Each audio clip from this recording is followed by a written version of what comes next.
السلام عليكم ورحمة الله وبركاته. بسم الله والحمد لله والصلاة والسلام على رسول الله وعلى آله وأصحابه أجمعين وسلم تسليما كثيرا. رب اشرح لي صدري ويسر لي أمري واحلل عقدة من لساني يفقهوا قولي.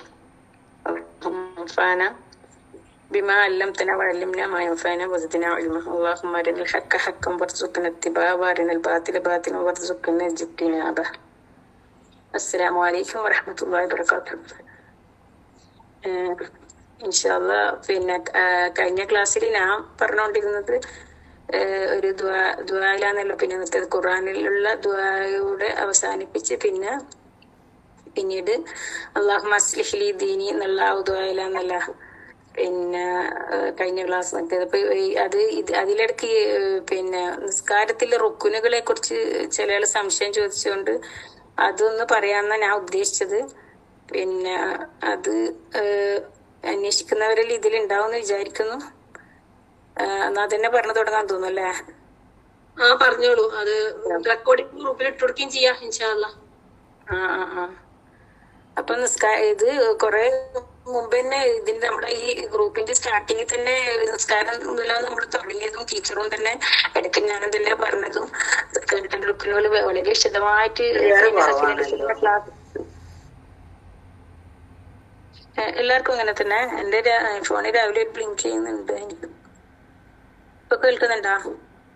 വലിയൊരു കുഴപ്പമൊന്നുമില്ല, നിങ്ങൾ പറഞ്ഞു. പിന്നെ അപ്പൊ നിസ്കാരത്തിന്റെ റുക്കുനുകൾ ടീച്ചറും വിശദമായിട്ട് എടുത്തതാണ്.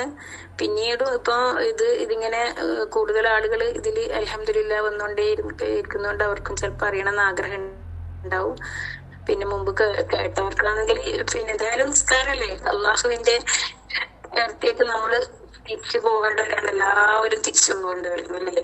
അപ്പൊ നമുക്ക് നമ്മൾക്ക് ഇപ്പൊ ഇബാദത്തുകൾക്ക് ഇപ്പൊ പറഞ്ഞതുപോലെ തന്നെ പിന്നെ ഇസ്ലാം കാര്യത്തിൽ അഞ്ച് കാര്യങ്ങളിൽ പറയുന്നതിൽ തന്നെ പിന്നെ നിസ്കാരത്തിനാണല്ലോ പ്രഥമ സ്ഥാനം ഉള്ളത്. ഹജ്ജ് ചെയ്യുന്നത് നമുക്ക് കഴിവും ആരോഗ്യവും അതിന് ഒരു നിബന്ധന വെച്ചിട്ടുണ്ട്. എന്നാൽ നിസ്കാരത്തിനോ ആർക്കൊരു ഇളവുമില്ല. ഏതവസ്ഥയിലായാലും യുദ്ധത്തിന്റെ സമയത്തിലായാലും പോലും നമുക്ക് നിസ്കരിക്കാതിരിക്കാൻ ഒരാൾക്കും ഇളവില്ല. അത് കഴിഞ്ഞ് വലിയ പണക്കാരനായിക്കോട്ടെ, പാവപ്പെട്ടവനായിരിക്കോട്ടെ, അല്ലെ ഏത് അവസ്ഥയിലുള്ളവരായിക്കോട്ടെ, ഏത് സമയത്ത് ദീനിലേക്ക് വന്നവരായിക്കോട്ടെ, നമ്മളിപ്പോ ഇസ്ലാം മതം സ്വീകരിച്ചപ്പാടന്നെ നമ്മൾ പിന്നെ പഠിക്കേണ്ടത് എന്താ? നിസ്കാരാണല്ലോ. അപ്പൊ നമ്മൾ നിസ്കാരം എല്ലാം ശരിയായാലും എല്ലാം പൂർത്തിയായി എന്നുമാണല്ലോ പറയാറ്. അപ്പൊ നിസ്കാരത്തിന്റെ റുക്കുനുകൾ 14 എണ്ണമാണ്. നിസ്കാരത്തിന്റെ റുക്കുനുകൾ 14 എണ്ണം. അപ്പൊ അതിലും ഇടയ്ക്ക് ഇപ്പൊ നമ്മള് പിന്നെ ചോദിക്കുന്ന സമയത്ത് അതില് ഇത് വരുമോ, അതിൽ സുന്നത്തായ കാര്യത അല്ലെങ്കിൽ പിന്നെ ഫർദായ കാര്യത, അങ്ങനെ ഇപ്പൊ പെട്ടെന്ന് ചോദിക്കുമ്പോൾ ചില ആൾക്ക് ചിലപ്പോ ആർക്കാരും തന്നെ പഠിച്ചെടുത്ത ആൾക്കാരെ ചിലപ്പം മറവി സംഭവിച്ചുകൂടാന്നില്ല. നല്ല ഷാർപ്പ് മൈൻഡ് ഉള്ളവർക്കാണെങ്കിൽ ഇത് കേട്ടാൽ തന്നെ മതി. അല്ലാത്തവരാണെങ്കിൽ എഴുതിയെടുക്കുന്നവർക്ക് അത് ഉപകരിക്കുമായിരിക്കും ഇൻഷാ അല്ലാഹ്. പിന്നെ അപ്പൊ 14 റുക്കുനുകളും പിന്നെ 8 വാജിബാത്തുകളാണ് നിസ്കാരത്തിനുള്ളത്. അതില് ഒന്നാമത്തത് എന്ന് വെച്ചാല് കഴിവുള്ളവർ നിൽക്കുക എന്നുള്ളത്. അതന്നെ നമ്മളൊന്ന് ശ്രദ്ധിച്ചാൽ മതി. അള്ളാഹുവിന്റെ പിന്നെ ഹുക്കും, അതായത് പിന്നെ നിയമ നടപടികളിൽ പോലും അള്ളാഹുവിന് ഒരു വീഴ്ചയും വന്നിട്ടുള്ളതാണ്. കഴിവുള്ളവർ നിൽക്കുക എന്നല്ലാണ്ട് ആദ്യത്തെ നിർത്തുന്ന മാത്രമാണ് നമ്മോട് അള്ളാഹു പറഞ്ഞിട്ടുണ്ടെങ്കിൽ നിൽക്കാൻ കഴിയാത്തവരുടെ അവസ്ഥ നിസ്കാരം എങ്ങനെയാ അവര് നിസ്കരിക്കുക? കഴിവുള്ളവർ നിൽക്കുക എന്നുള്ളതാണ് ഒന്നാമത്തെ റുക്കുന്. ഇപ്പൊ ഒന്നുകൂടി പറയുന്നത് കഴിവുള്ളവർ നിൽക്കുക എന്നുള്ളതാണ് ഒന്നാമത്തെ റുക്കുന്. പിന്നെയുള്ളത് ഫാത്തിഹ ഓതുക എന്നുള്ളതാണ്. പിന്നെയുള്ളത് തക്ബീറത്തുൽ ഇഹ്റാം. അതായത് നമ്മൾ പിന്നീട് ചൊല്ലുന്ന തക്ബീറത്തുൽ ഇഹ്റാം കൂടാതെ പിന്നെ രണ്ടാമത്തെ റുക്കുനായിട്ട് വരുന്നതാണ് തക്ബീറത്തുൽ ഇഹ്റാം, അല്ലാഹു അക്ബർ എന്ന് പറഞ്ഞിട്ടുള്ളത്. അതിപ്പോ നമ്മൾ ജമാഅത്ത് നമസ്കാരം തുടങ്ങി പിന്നെ പിറകെ വന്നിട്ട് നമ്മൾ കൂടുന്നതാണെങ്കിൽ പോലും എത്ര ധൃതിയിൽ പാടില്ല എന്നാ പറയുന്ന, ധൃതിയിൽ വന്നാൽ പോലും തന്നെ ആ നൃത്തവും ആ തക്ബീറത്തുൽ ഇഹ്റാമും ചെയ്തതിന് ശേഷം പിന്നീടുള്ള കർമ്മങ്ങളിലേക്ക് പോകും. അത് നമ്മൾ നിർവഹിച്ച ഉടനെ ഇപ്പൊ ഇമാമ് റുക്കോയിലേക്കാണ് പോകുന്നതെങ്കിൽ കൂടി അവിടെ നമുക്ക് ഫാത്തിഹ നിർബന്ധമില്ല. നമ്മൾ ഇമാമിന്റെ കൂടെ റുക്കോയിലേക്ക് പോവുകയാണ് വേണ്ടത്. റുക്കോ ഒരാൾക്ക് കംപ്ലീറ്റ് ആയിട്ട് ഇമാമിന്റെ കൂടെ ലഭിക്കുകയാണെങ്കിൽ ആ റക്കാത്ത് ആ നമസ്കരിക്കുന്നവർക്ക് കിട്ടിയെന്നാണ്. അപ്പം അതിലേക്ക് ഞാൻ കൂടുതൽ കിടക്കുന്നില്ല. ഈ 14 നമുക്കൊന്ന് മെമ്മറിയിൽ നിൽക്കാൻ ഒന്നുകൂടി പറയാം. ആദ്യത്തത്, ഒന്നാമത്തത് പിന്നെ കഴിവുള്ളവർ നിൽക്കുക. രണ്ടാമത്തത് തക്ബീറത്തുൽ ഇഹ്റാം. അതായത് നമ്മളിപ്പോ പറയുന്നുണ്ടല്ലോ, ഹൃദയ സാന്നിധ്യത്തോടു കൂടിയാണ് അള്ളാഹുവിന്റെ മുമ്പിൽ നമ്മൾ നിൽക്കേണ്ടത്. നമ്മളിപ്പോ എന്തൊരു പിന്നെ കാര്യമായിട്ട് ഫസ്റ്റില് നമ്മൾക്കിപ്പോ ഫസ്റ്റ് നമുക്കിപ്പോ ഇതില് കുറെ ക്ലാസ് കേട്ട് അല്ലെങ്കിൽ വേറെ എന്തെങ്കിലും ഒരു കാര്യം അറിയണം എന്ന് നമുക്കൊരു ആകാംക്ഷ ഉണ്ടാവും. അറ്റ് ഫസ്റ്റ് മൊമെന്റിൽ നമ്മൾ ആരോടാണ് ചോദിക്കുക? ഫസ്റ്റ് മൊമെന്റിൽ നമ്മൾ ചോദിക്കുന്നത് ആരോടാ? നമ്മുടെ ഹൃദയത്തോട് തന്നെയാണ് ചോദിക്കുന്നത്. അതുകൊണ്ട് തന്നെയാണ് ഈ ക്ലാസ്സും ഇതും എല്ലാം എല്ലാ പോസ്റ്റും എല്ലാം നിങ്ങൾ ശ്രദ്ധിക്കുക. ഹൃദയത്തിലാണ് തക്കുള്ളത്, ഹൃദയത്തിലാണ് ഇമാനുള്ളത്. ഇതിങ്ങനെ അതിനേക്ക് നമ്മളിങ്ങനെ കേട്ടോണ്ടിരിക്കുക. ഈ ഹൃദയം ആരുമായിട്ടാണ് കണക്ട് ചെയ്തിട്ടുള്ളത്? അള്ളാഹു ആയിട്ടുള്ളത്. അപ്പൊ ആ അള്ളാഹു ആണ് ആ ഹൃദയത്തിലേക്ക് നമുക്ക് ഇങ്ങനെ മെസ്സേജ് ഇട്ടത്. അപ്പൊ നമ്മൾ ആ ഹൃദയ സാന്നിധ്യത്തോടു കൂടി നിൽക്കണം എന്ന് പറയുന്നത് അതുകൊണ്ടാണ്. പിന്നെ അത് കൂടാതെ തന്നെ പറയാന്ന് വെച്ചാല് നമുക്കിപ്പോ ഒരു ഒരു മാതാവിന്റെ ഗർഭപാത്രത്തിൽ ജനിക്കുമ്പോ തന്നെ നമുക്ക് ഫസ്റ്റ് അള്ളാഹു ജീവനാണ് ഇട്ടുതരാം. ജീവൻ വേറെന്ന്, റൂഹ് വേറെന്ന്. ഇപ്പൊ 4-ാമത്തെ മാസത്തിലാണ് റൂഹുമായിട്ട് മലക്കുകൾ വരുന്നത്. അപ്പൊ മരണം സംഭവിക്കുമോ? ആദ്യം എടുക്കുന്നത് റൂഹിനെയായിരിക്കും, പിന്നീടാണ് ജീവൻ പോകുന്നത്. ഈ റൂഹിനെ പറ്റിയാണെങ്കിൽ അള്ളാഹു നബി സല്ലല്ലാഹു അലൈഹി വസല്ലമക്ക് പോലും പറഞ്ഞു കൊടുത്തിട്ടില്ല. അത് സൂറത്തുൽ ഇസ്രായിലുള്ളതാണ്. യസ്അലൂനക അനി റൂഹ് എന്ന് പറയുന്ന ആയത്ത്, ഖുലി റൂഹ് മിൻ അംറില്ലാ എന്ന് പറയുന്ന ആ ആയത്ത്. അപ്പൊ നമ്മൾ ഹൃദയ സാന്നിധ്യത്തോടു കൂടി ആ നൃത്തം നിന്ന് അള്ളാഹു അക്ബർ എന്ന് പറയുന്നതാണ് 2ാമത്തെ റുക്ന്. 3ാമത്തതുള്ളതാണ് ഫാത്തിഹ എന്ന് പറയുന്നത്. ഫാത്തിഹ ഇല്ലെങ്കിൽ നമസ്കാരം ഇല്ല എന്നാണ് പറയുന്നത്. ഫാത്തിഹ അതിന്റെ എല്ലാ വിശദാംശങ്ങളോടുകൂടി എത്രയോ തവണ ഈ ക്ലാസ്സിൽ തന്നെ, ഈ ഗ്രൂപ്പിൽ തന്നെ പഠിപ്പിച്ചെടുത്തതാണ്. അപ്പൊ 3 എണ്ണായി. ഒന്ന് എന്തോ ഒരു ടൈപ്പിങ് വന്നിട്ടുണ്ട്, ഞാൻ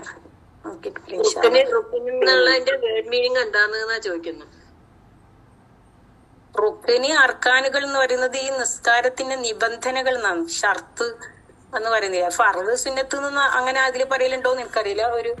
ഒരു മിനിറ്റ്. മെയിൻ സ്തംഭം, തൂണുകൾ,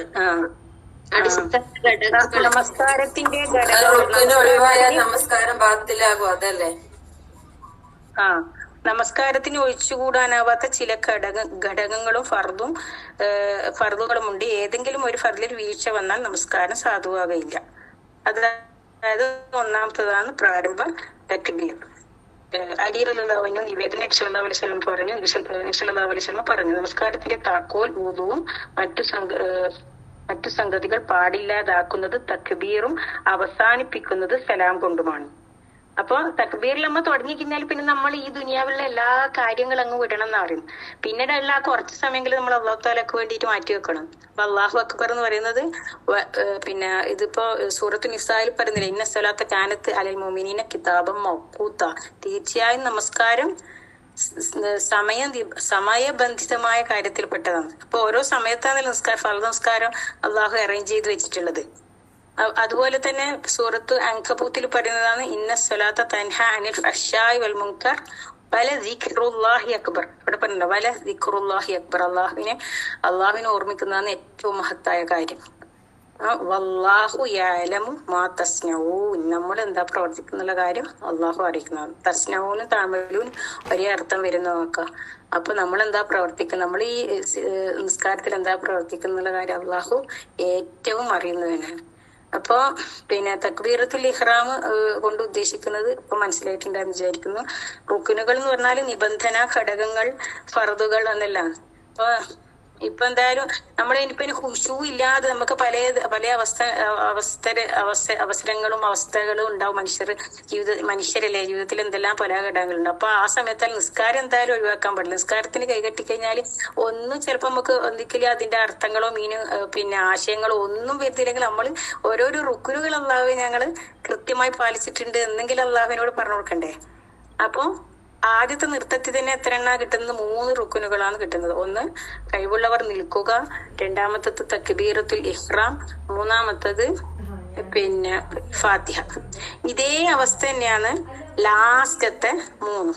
അപ്പൊ ഞാൻ പെട്ടെന്ന് മനസ്സിലാവാൻ വേണ്ടിയിട്ടാണ് അങ്ങനെ ഓർഡർ തെറ്റിയിട്ട് പറയുന്നത്. പിന്നെ അതിന്റെ ഓർഡർ പ്രകാരമുള്ളതന്ന് പിന്നെ ഗ്രൂപ്പിലെല്ലാം ഇട്ടിട്ടുണ്ടല്ലോ. പിന്നെ എന്തെങ്കിലും ചിലപ്പോ അങ്ങോട്ടും ഇങ്ങോട്ടും പിന്നെ അത് അതായത് അടങ്ങിയിരിക്കല് അല്ലെങ്കിൽ തർത്തീബ് എന്ന് പറയുന്നതെല്ലാം പിന്നെ ഒഴിവായിട്ട് വേറെ എന്തെങ്കിലും അത് വന്നിട്ടുണ്ട്. അത് വലിയ ഒരു പിന്നെ വിഷയമല്ല. പിന്നെ അപ്പൊ ഇത് 3 കഴിഞ്ഞ പിന്നെ അവസാനത്തത് പറഞ്ഞാല് അവസാനത്തെ തശഹുദിന് ഇരിക്കുക എന്നുള്ളത്. അപ്പൊ ഈ നൃത്തം പോലെ തന്നെയുള്ള സംഗതിയാണ് അവസാനത്തെ തശഹുദിന് വേണ്ടിയിട്ട് ഇരിക്കുക എന്നുള്ളത്. അത് നമ്മൾ ഈ വലത് കാലിന്റെ അടിയിലാക്കി വലത് കാലിന്റെ ചുണ്ടുവിരല് പിന്നെ കഅബയിലേക്ക് തിരിയുന്ന വിധത്തില് നാട്ടി നിർത്തിക്കൊണ്ടുള്ള ആ ഇരുത്ത ഒരു പ്രത്യേക ഇരുത്തുണ്ട്. അപ്പൊ ഇതിന്റെ ഈ നിസ്കാരത്തിന്റെ പല ഘടകങ്ങളും തന്നെ പിന്നെ വിശദമായിട്ട് പറഞ്ഞുകൊണ്ട് അവയവങ്ങൾ എങ്ങനെയാ വെക്കേണ്ടത് എന്നുള്ളത് ടീച്ചറെ ക്ലാസ് അന്നേരം തന്നെ പോസ്റ്റ് ചെയ്തിട്ടുണ്ടായിരുന്നു. അന്ന് പിന്നെ ആരെ കേട്ടിനോ ഇല്ലയോ എന്ന് അറിയില്ല. പിന്നെ ഇനി ടീച്ചർക്ക് പിന്നെ ഒഴിവുള്ള സമയത്ത് ടീച്ചർ വിശദമായി പിന്നീട് എടുത്തു തരുമായിരിക്കും. ഞാനിതൊന്ന് പിന്നെ മുഹറത്തിന്റെ ആ നോമ്പുള്ള സമയത്ത് കുറച്ച് ഫ്രീ ആയ സമയത്ത് പിന്നെ ക്ലാസ് വൈകുന്നേരമൊന്ന് പറയാന്ന് വെച്ചിട്ടുണ്ട്. പക്ഷെ ആ സമയത്തൊന്നും കയറാൻ പക്ഷെ നോമ്പുള്ള സമയത്താകുമ്പോൾ നമുക്ക് കുറച്ച് സമയം കൂടുതൽ കിട്ടുവാണ്. ഉച്ചക്കെല്ലാം കുറച്ച് അധികം ഭയങ്കര ഫ്രീ ആയിട്ടുള്ള ടൈമല്ല. പിന്നെ അപ്പൊ അതെല്ലാം അങ്ങ് മിസ്സായി. നോമ്പെടുക്കുമ്പോ നമുക്ക് ഭക്ഷണം കഴിക്കാൻ പിന്നെ കുറച്ച് ടൈം വേണല്ലോ. അതിനൊരു ടൈമാണ്. അപ്പൊ പിന്നെ അവസാനത്തെ അതായത് ആദ്യത്തെ 3 പറഞ്ഞു, പിന്നത്തെ 3 എന്താ പറയുന്നത് അവസാനത്തെ ഒരു ഇരുത്തം. ആ ഇരുത്തം കഴിഞ്ഞിട്ട് പിന്നെ ഉള്ളത് നബി സല്ലല്ലാഹു അലൈഹി വസല്ലമയുടെ പേരിലുള്ള സ്വലാത്ത്. അപ്പൊ അന്ന് ആരോ ചോദിച്ചു നബി സല്ലല്ലാഹു അലൈഹി വസല്ലമയുടെ പേരിലുള്ള സ്വലാത്ത് നിർബന്ധമാണ്. നബി സല്ലല്ലാഹു അലൈഹി വസല്ലമയുടെ പേരിലുള്ള സ്വലാത്ത് നിർബന്ധമാണ്. അതായത് അത്തഹിയാത്തിന് ഇരുന്നാല് നമ്മൾ ആദ്യ അത്തഹിയാത്തിന് മുബാറക്കാത്ത് സ്വലവാത്ത് തയ്യിബാത്ത് എന്ന് പറയുന്നത് നിർബന്ധമുള്ള കാര്യമല്ല. പക്ഷെ നമ്മളിപ്പോ അള്ളാഹുവിനോട് എന്ത് ചോദിക്കുമ്പോ ആദ്യം അള്ളാഹുവിനെ പ്രകീർത്തിക്കണം എന്നുള്ളത് ഒരു പിന്നെ അള്ളാഹു റസൂൽ സല്ലല്ലാഹു അലൈഹി വസല്ലം നമുക്ക് ചെയ്തു കാണിച്ചു തന്ന ഒരു ശരിയാണ്. അതിനുശേഷമാണ് നമ്മൾ സല്ലല്ലാഹു അലൈഹി വസല്ലം വേണ്ടി സ്വലാത്ത് ചൊല്ലുന്നത്. അതിനുശേഷം നമ്മൾ എന്താ പറഞ്ഞത് അള്ളാഹു അതിനെ ഉത്തരം ചെയ്യുന്ന. പക്ഷെ നമുക്ക് എന്തുകൊണ്ടാണ് ഉത്തരം ചെയ്യാത്തതെന്നുള്ളത് വെച്ചാൽ നമ്മൾ ഏതോ ഹാലിലാ ഉള്ളത് എന്നുള്ളത് കൊണ്ട് മാത്രം. വൈദാ സാലക ഇബാദി അന്നി ഫൈനി ഖരീബുൻ അള്ളാഹു പറഞ്ഞിട്ടുണ്ടെങ്കിൽ ആ ഒരു സ്ഥലത്ത് മാത്രമാണ് അള്ളാഹു കുൽ എന്ന് പറയാതെ പറഞ്ഞത്. എന്നെ പറ്റിയിട്ട് എന്റെ അടിമ ചോദിച്ചാൽ നീ പറയണം ഞാൻ നിന്നിലേക്ക് ഏറ്റവും അടുത്തതാണ്. അതുപോലെ തന്നെ സൂറത്തുൽ കാഫിൽ പറയുന്നില്ലേ വലഖദ് ഖലഖനൽ ഇൻസാന വനഅലമു മാ തുവസ്വിസു ബിഹി അവിടെ പറഞ്ഞത് അള്ളാഹുവാണ് പിന്നെ മനുഷ്യനെ സൃഷ്ടിച്ചിട്ടില്ല. അപ്പൊ അവന്റെ ഹൃദയം സ്പന്ദിക്കുന്നത് അള്ളാഹുവിന്. അതുകൊണ്ടാണ് കദാലിക യുദില്ലാഹു മയശ വയഹ്ദി മയശ. അള്ളാഹു കുറെ ആളെ പിന്നെ നല്ല മാർഗത്തിലും കുറെ ആളെ ചീത്ത മാർഗത്തിലും എല്ലാം ആക്കുന്നത്. നമ്മുടെ ഹൃദയം എങ്ങനെയുള്ളത് ആ ഉള്ള ഹൃദയത്തിലുള്ള തക്കുവ പോലെയാണ് നമ്മുടെ നേർമാർഗത്തിലും. നമ്മുടെ ഹൃദയം ചീത്തയാണ്. അപ്പൊ ആ ഹൃദയത്തിന് ഏതാണ് ആവശ്യമുള്ള ആ മാർഗത്തിലേക്ക് അള്ളാഹു കാര്യങ്ങൾ എളുപ്പമാക്കി തരുന്നത്. നമ്മൾ അള്ളാഹുവിലേക്ക് പരിപൂർണമായി അള്ളാഹു മാത്രമാണ് ആരാധനക്കർഹം എന്ന് പറഞ്ഞിട്ട് പരിപൂർണമായി അതിലേക്ക് ഒതുങ്ങിയവരാണെങ്കിൽ അള്ളാഹു അവർക്കുള്ള മാർഗം കാണിച്ചു കൊടുക്കുക തന്നെ ചെയ്യും. അതായത് നമുക്ക് അതിനൊരു സംശയം ഉണ്ടായാൽ പോലും നമ്മൾ അത് നമ്മുടെ ഹൃദയത്തിലേക്ക് ഇടുകയും അത് അള്ളാഹുവിലേക്ക് എത്തുകയും അള്ളാഹു തന്നെ അതിന്റെ ഉത്തരം നമുക്ക് കാണിച്ചു തരുന്നുള്ള കാര്യം ഉറപ്പാണ്. അത് നിങ്ങളൊന്ന് പിന്നെ നിങ്ങൾ തന്നെ ഒന്ന് അവരവരെ ഒന്ന് പരിശോധിച്ചാൽ തന്നെ മനസ്സിലാകുന്നതാണ്. നമുക്കൊരു സംശയമുള്ള ഏതെങ്കിലും ഒരു കാര്യം എനിക്ക് തന്നെ ഒരു സംശയം നമ്മളെ സ്നേഹിച്ചിട്ട് എപ്പോഴും പറയുന്ന പിന്നെ പക്ഷെ ഞാൻ അങ്ങനെ അധികം കേൾക്കാത്തതുമാണ്. പിന്നെ റസൂൽ സല്ലല്ലാഹു അലൈഹി വസല്ലമക്ക് മിസ്കീനായിട്ട് ജീവിച്ച് മിസ്കീനായിട്ട് മരിക്കണം എന്നുള്ളത്. അപ്പൊ എനിക്ക് അങ്ങനെ ഒരു അങ്ങനെയല്ല അത് ശരി അത് സഹിയായിട്ട് വരുന്ന അങ്ങനെ ഒരു വെറുതെ മനസ്സിലൊരു ഇത് വന്നു. പക്ഷെ ഞാൻ അതിനെപ്പറ്റി ഡീറ്റെയിൽ ചോദിക്കാനും പ്രാർത്ഥിക്കാനും എനിക്ക് ശരിയല്ലായിരിക്കും. പക്ഷെ അതിന് വേറെ ആരെങ്കിലും അത് നമുക്ക് വേറെ ആരെങ്കിലും നല്ലൊരു പ്രഭാഷകന്റെ ഒരു ഇതിലൂടെ നമുക്ക് അത് എത്തിച്ചേരുമ്പോ അതാണ് നമുക്ക് അള്ളാഹു എത്തിച്ചേരുന്ന ഒരു അറിവിന്റെ ഒരു ആ ഒരു സാധ്യത. അപ്പൊ നമ്മൾ അങ്ങനെയാന്ന് മനസ്സിലാക്കണ്ട അള്ളാഹുവിലേക്ക് നമ്മളുള്ള ആ തഖ്വ എങ്ങനെയാണ് അല്ലെങ്കിൽ അള്ളാഹുവിലേക്കുള്ള ആ കണക്ഷൻ എങ്ങനെയാണ്. അപ്പൊ അവിടെ ഇരുന്നതിന് ശേഷം നബി സല്ലല്ലാഹു അലൈഹി വസല്ലം അവിടെ അവസാനത്തെ തശഹുദ്, പിന്നെ നബി സല്ലല്ലാഹു അലൈഹി വസല്ലമയുടെ പേരിൽ സ്വലാത്ത്, പിന്നെ സലാം വീട്ട്. അതാണ് അവസാനത്തെ ഇരുത്തത്തിൽ വരുന്ന 3. ആദ്യത്തെ നൃത്തത്തിൽ വരുന്നത് പിന്നെ ഇത് നൃത്തം, തക്ബീറത്തുൽ ഇഹ്റാം, ഫാത്തിഹ. അവസാനത്ത് വരുന്നത് അവസാനത്തെ ഇരുത്തം, സല്ലല്ലാഹു അലൈഹി വസല്ലം പേരിൽ സ്വലാത്ത്, പിന്നെ സലാം വീട്ടൽ. ഈ സലാം വീട്ടലെല്ലാം അധികം ആൾക്കാരും കാണുന്നത് ലാസ്റ്റ് ടൈം ആയതുകൊണ്ട് അത് അശ്രദ്ധമായിട്ട് അങ്ങനെ ചെയ്ത് തീർക്കുക എന്നുള്ളൊരവസ്ഥയാണുള്ളത്. പക്ഷെ അത് 14ാമത്തെ റുക്നിൽ വരുന്ന ഒരു കാര്യമാണ്. അത് എത്രമാത്രം അതിന് ഇമ്പോർട്ടന്റ് വേണമെന്നുള്ളത് ശരിക്കും സല്ലല്ലാഹു അലൈഹി വസല്ലം സലാം വീട്ടുന്ന സമയത്ത് സല്ലല്ലാഹു അലൈഹി വസല്ലം മുഖം ഇങ്ങനെ ഭയങ്കര പ്രകാശപൂരിതമായതാണല്ലോ. സഹാബാക്കള് നമസ്കാരത്തിലാണെങ്കിൽ കൂടി അത് ദർശിക്കാമായിരുന്നു എന്ന് പറയും. അപ്പൊ ആ തിരിഞ്ഞു വരുന്ന ആ സ്ഥലം എത്രമാത്രം ഉണ്ട് എന്നുള്ളത് നമ്മളൊന്ന് പരിശോധിച്ചാൽ മതി. അപ്പൊ 3 എത്ര 6 മനസ്സിലായിട്ടുണ്ടെന്ന് വിചാരിക്കുന്നു. ഇൻഷാല്ലാ. ഇനി നമ്മൾ പിന്നെയും തിരിച്ചു വരുന്നത് ആദ്യത്തെ 3 കഴിഞ്ഞിട്ട് പിന്നെ 4ാമത്തത് റുക്കൂയിലേക്ക് പോകുക എന്നുള്ളതാണ്. അപ്പൊ നബി സല്ലല്ലാഹു അലൈഹി വസല്ലം പറഞ്ഞിരിക്കുന്നത് പറഞ്ഞാല് റുക്കൂഉം സുജൂദും നിങ്ങൾ ചെയ്യുന്ന സമയത്ത് നിങ്ങൾ മുതുക് നിവർന്നിരിക്കണം. അത് എല്ലാവരും ഒന്ന് ശ്രദ്ധിക്കുന്നുണ്ടോ എന്ന് ശ്രദ്ധിച്ചാൽ മതി. അതായത് നമ്മളിപ്പോ പ്രത്യേകിച്ച് സ്ത്രീകൾ തന്നെ നമ്മൾ റുക്കൂയിലേക്ക് പോകുമ്പോൾ ഇങ്ങനെ കുറച്ചൊന്ന് കൂനിച്ചിട്ടായിരിക്കും പോകുന്നുണ്ടല്ല. മുതുക് നിവരുന്നുണ്ടോ എന്നൊന്ന് ശ്രദ്ധിക്കണം. അത് സല്ലല്ലാഹു അലൈഹി വസല്ലം പറഞ്ഞു റുക്കൂയിലും സുജൂദിലും മുതുക് നിവർത്താത്തവന്റെ നമസ്കാരം പൂർണ്ണമല്ല. സഹീഹ് തിർമിദി അബൂദാവൂദ് റിപ്പോർട്ട് ചെയ്തത്. അപ്പൊ അത് നമ്മൾ ശ്രദ്ധിക്കുന്നുണ്ടോ എന്ന് പരിശോധിക്കേണ്ടത്. റുക്കൂയിലേക്ക് പോകുക എന്നുള്ളതാണ് 4ാമത്തത്. പിന്നെ റുക്കൂയിൽ പോയിട്ട് നമ്മൾ അവിടെ തന്നെ നിൽക്കുവോ? അവിടെ തന്നെ അങ്ങനെ നിൽക്കാൻ പാടുണ്ടോ? അവിടെ നിന്ന് ഉയരണം. അപ്പൊ അവിടെ നിന്ന് ഉയരുക എന്നുള്ളതാണ് 5ാമത്തത്. ഉയർന്നിട്ട് നമ്മൾ അവിടെ നിന്നാല് അവിടെ നിൽക്കുന്ന അഴുത്തുക എന്ന് പറയുന്ന ആ അവസ്ഥക്കാണ് അതാണ് ഒരു 4, 5, 6ാമത്തത്. 6ൽ വരെ അതാണ്. പിന്നെ അവിടുന്ന് നമ്മൾ വീണ്ടും സുജൂദിലേക്ക് പോകുന്നു. അത് 7ാമത്തത്. സുജൂദിലേക്ക് പോയി കഴിഞ്ഞാല് ഈ സുജൂദ് 7 അവയവങ്ങളിലായിക്കൊണ്ട് സുജൂദ് ചെയ്യാം. അതായത് നെറ്റി, മൂക്ക് അതെല്ലാം ഈ ഭൂമിയിൽ സ്പർശിക്കണം. പിന്നെ 2 കാൽപാദങ്ങള്, 2 കൈ, 2 മുട്ട്, അതിൽ 7. അപ്പൊ അതെങ്ങനെ വെക്കേണ്ടത്, അതെങ്ങനെ ചെയ്യേണ്ടത് എന്നെല്ലാം കുറെ മുമ്പ് വളരെ വിശദമായിട്ട് പറഞ്ഞതാണ്. എന്തായാലും കൈപ്പത്തി മുട്ട് മുതൽ താഴോട്ട് ഫുള്ളായിട്ട് അമർന്ന് ഭൂമിയിൽ പതിക്കാൻ പാടില്ല. കൈ മുട്ട് മുതലേ ഭൂമിയിലേക്ക് വെക്കാൻ പാടില്ല. 2 കൈപ്പത്തികൾ മാത്രമാണ് ഭൂമിയിൽ വെക്കേണ്ടത്. പിന്നെ ഉള്ളതെല്ലാം ഓരോരാള് പല അഭിപ്രായങ്ങൾ പറയുന്നോണ്ട് പണ്ഡിതന്മാർക്കിടയിൽ തന്നെ അഭിപ്രായ വ്യത്യാസം ഉള്ളത് കൊണ്ട് അതൊന്നും ഒരു വിഷയമായിട്ട് ഞാൻ പറഞ്ഞില്ല. എന്തായാലും ഏറ്റവും നല്ലത് ഉൾക്കൊള്ളാന് എല്ലാവർക്കും എത്തിയാല് അതാണ് അള്ളാഹു സ്വീകരിക്കാൻ അള്ളാഹ്ക്കും ഏറ്റവും ഇഷ്ടം. അതായത് സൂക്ഷ്മത പാലിക്കുന്നവരൊക്കെ അല്ലേ അള്ളാഹ്ക്കും ഏറ്റവും ഇഷ്ടം. സൂറത്ത് ഇസ്രായേൽ തന്നെ പറയുന്നില്ലേ, നിങ്ങളിൽ എല്ലാവരും പ്രവർത്തിക്കുന്ന ഞാൻ അറിയുന്നത്, നിങ്ങളിൽ ആരാണ് ഏറ്റവും നന്നായി പ്രവർത്തിക്കുന്നവരും എന്ന് ഞാൻ അറിയുന്നത്. അപ്പൊ അള്ളാഹു റസൂൽ എങ്ങനെയും ചെയ്ത് കാണിച്ചു അതുപോലെ നമ്മളൊന്ന് ചെയ്തതായ അതായത് നമ്മുടെ സൂക്ഷ്മ ഈശ്വരൻ നടത്തിക്കൊണ്ട് മലക്കുകൾ എപ്പോഴും നമ്മളെ അടുത്തുണ്ടാവും, പ്രത്യേകിച്ച് നമസ്കാരത്തിന്റെ സമയത്ത്. അപ്പൊ റസൂൽ സല്ലല്ലാഹു അലൈഹി വസല്ലം നമുക്ക് ഇതെല്ലാം പറഞ്ഞെന്നുള്ള കാര്യം എന്താവണ്ടേ നമുക്ക് എപ്പോഴും ഓർമ്മ ഉണ്ടാകണം. റസൂൽ സല്ലല്ലാഹു അലൈഹി വസല്ലം കാണിച്ചെന്ന് അതേപോലെ നിസ്കരിക്കേണ്ടതും. അപ്പൊ സുജൂദിലേക്ക് പോയി പിന്നെ അവിടെയും സുജൂദിൽ അങ്ങനെ തന്നെ കിടക്കാൻ പാടില്ലല്ലോ. സുജൂദിൽ നിന്ന് ഉയരുക എന്നുള്ളതും ഒരു റുക്കനാണ്. അപ്പൊ എത്രയായി? 4. റുക്കൂയിൽ നിന്ന് ഉയർന്നു 2. പിന്നെ സുജൂദിൽ എഴുത്തിദാലിൽ നിന്ന് 3. സുജൂദിലേക്ക് പോയി സുജൂദിൽ നിന്ന് ഉയർന്ന് 5. പിന്നെ 2 സുജൂദുകൾക്കിടയിലുള്ള ഇരുത്തം 1. 6 ആയില്ലേ? 6ഉം ആദ്യത്തെ 6 പറഞ്ഞതും 12 ആയില്ലേ? 6ഉം 12. പിന്നെയുള്ള 2 എന്താന്ന് വെച്ചാല് എല്ലാ ഇതിലും ഓരോരോ റുക്കിനുകളിലും നമ്മൾ പോകുമ്പോൾ തുമംനി എത്തുന്നത് അടങ്ങി പാർക്കുക എന്നുള്ളതാണ്. അതായത് നിന്ന് കഴിഞ്ഞാൽ ഇങ്ങനെ അടിക്കളിക്കാനോ കുറച്ചു കാലം അങ്ങോട്ട് തിരിച്ച് ഇതിങ്ങോട്ട് തിരിച്ച് അങ്ങനെ ഒന്നും ചെയ്യാൻ പാടില്ല. ഫർദ് നമസ്കാരത്തിന് തീരെ പാടില്ല.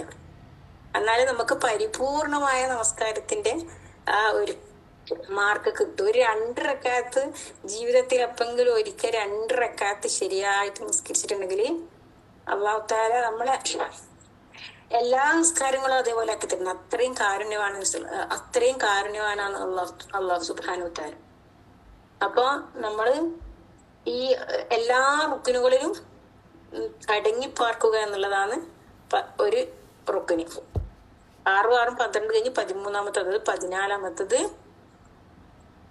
പിന്നെ തർത്തീബായിട്ട് ചെയ്യും. അതായത് ആദ്യം നമ്മള് പിന്നെ നിൽക്കേ വേണ്ടത്, പിന്നെ ഫാത്തിഹ ഓതേ വേണ്ടത്, പിന്നെ റുക്കൂയിലേക്ക് കൊണ്ട്, പിന്നെ എഴുത്തിദാലി, പിന്നെ സുജൂദ്, പിന്നെ സുജൂദിന്റെ ഇടയിലുള്ള ഇരുത്തോ, പിന്നെ തശഹുദ്, പിന്നെ സലാം കൊണ്ട്. ഇതാണ് 14 റുക്കുനുകള്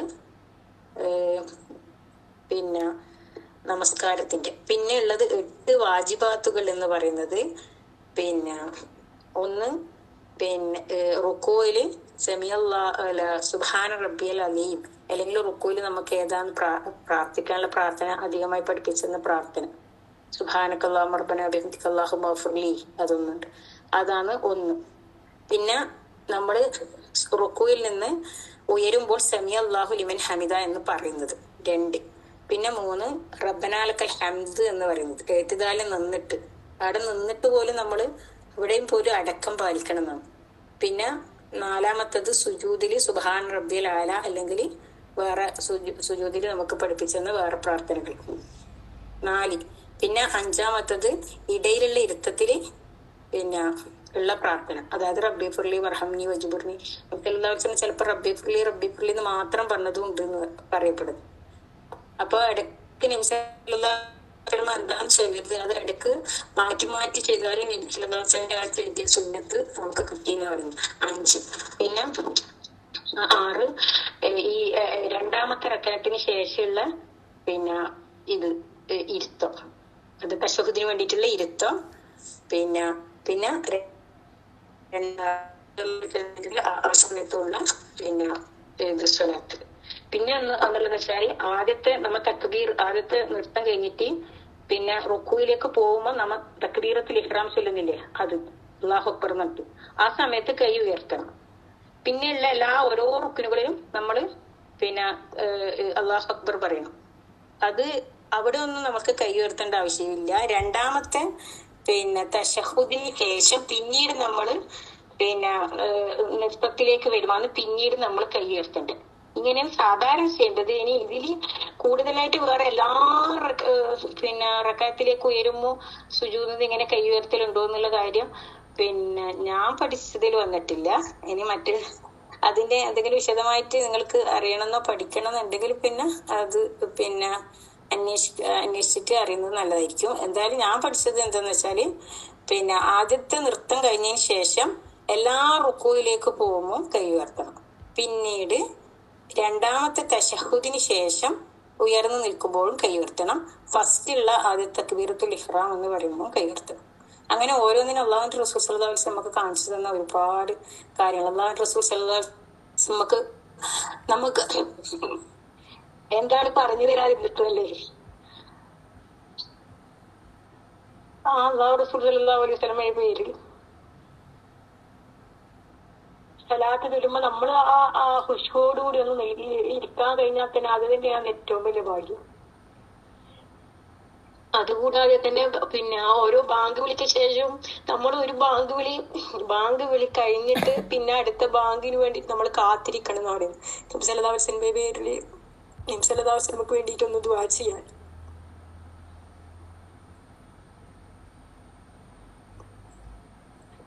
നമ്മള് സാധാരണ എല്ലാവരും ചെയ്യുന്നുണ്ടാവും എല്ലാ കാര്യം. ഇപ്പൊ പറഞ്ഞ നമസ്കാരത്തിൽ പറഞ്ഞ എല്ലാ കാര്യവും തന്നെ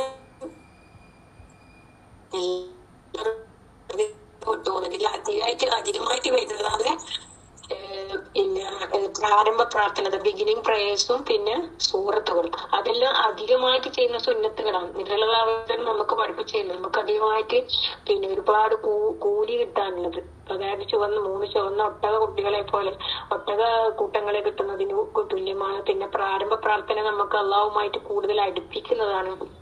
പിന്നെ അള്ളാഹുവിനെ പ്രകീർത്തിച്ചുകൊണ്ട് അത്തഹിയ്യാത്തിൽ പറയുന്ന വാക്കുകൾ അതെല്ലാം അധികമായിട്ട് വരുന്നു. അപ്പൊ അതായത് ഇപ്പോ 2 പെരുന്നാൾ നിസ്കാരം ഫർദാണോ? അല്ലല്ല, പക്ഷെ ഭയങ്കരം പിന്നെ ബലവത്തായ സുന്നത്താണത്. അതാരെങ്കിലും ഒഴിവാക്കോ? അതുപോലെ തന്നെയാണ് പിന്നെ ഇപ്പൊ നബി സല്ലല്ലാഹു അലൈഹി വസല്ലമക്ക് ഇപ്പൊ സമയമായി. ഇൻഷാ അല്ലാഹ് ഞാൻ നിർത്തുകയാണ്. സല്ലല്ലാഹു അലൈഹി വസല്ലമയുടെ പേരിൽ ഇതെല്ലാം പറഞ്ഞു സല്ലല്ലാഹു അലൈഹി വസല്ലമക്ക് വേണ്ടിയിട്ട് ദുആ ചെയ്യാൻ അള്ളാഹ് നമുക്ക് നൽകിയ ഒരവസരവും പാഴാക്കരുത്. ഇൻഷാ അല്ലാഹ്. അതായത് ബാങ്ക് വിളിക്ക് ശേഷം നമ്മൾ എല്ലാവരും പറയല്ലേ അള്ളാഹ് ഭാദിയത്തൊക്കെ അത്ര പെട്ടെന്ന് നമ്മൾ പറഞ്ഞു തീർക്കും. പക്ഷെ നമ്മളിപ്പോ സുജൂദിൽ എല്ലാവരും ചോദിക്കും നമസ്കാരത്തില് സുജൂദിൽ നമുക്ക് എന്ത് മലയാളത്തിലൊന്ന് പ്രാർത്ഥിച്ചൂടെ, മലയാളത്തിൽ പ്രാർത്ഥിച്ചൂടെ. എപ്പോഴെങ്കിലും ശ്രദ്ധാർശനക്ക് വേണ്ടിയിട്ടൊന്ന് മലയാളത്തിലൊന്നും അങ്ങനെ നിലനിൽക്കാൻ പോകുന്ന ഈ നമസ്കാരത്തിന്റെയും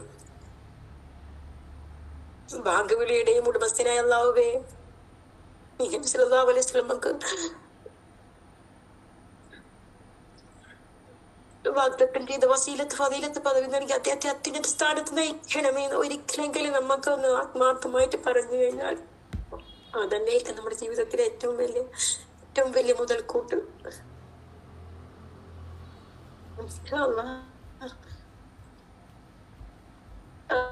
അന്നിങ്ങനെ പറയണമെന്ന് എന്തോ മനസ്സിന്റെ ഒരു എന്താ പറയണ്ടേ, എനിക്ക് അങ്ങനെ ഒരു ആഗ്രഹം ഉണ്ടായിരുന്നു. ഇൻഷാ അല്ലാഹ് എല്ലാവർക്കും മനസ്സിലായിട്ടുണ്ടെന്ന് വിചാരിക്കുന്നു. ربنا تقبل منا انك انت السميع العليم وتب علينا انك انت التواب الرحيم. ربنا آتنا في الدنيا حسنة وفي الآخرة حسنة وقنا عذاب النار. ربنا ظلمنا انفسنا وان لم تغفر لنا وترحمنا لنكونن من الخاسرين. رب اجعلني مقيم الصراط من ذكرك. ربنا تقبل دعاء. ربنا اغفر لنا ولوالدي والمؤمنين يوم يقوم الحساب. اقول قولي هذا استغفر الله لي ولكم ولسائر المؤمنين من كل ذنب فاستغفروه انه هو الغفور الرحيم. سبحانك اللهم وبحمدك اشهد ان لا اله الا انت استغفرك واتوب اليك. السلام عليكم ورحمة الله وبركاته. وعليكم السلام ورحمة الله وبركاته.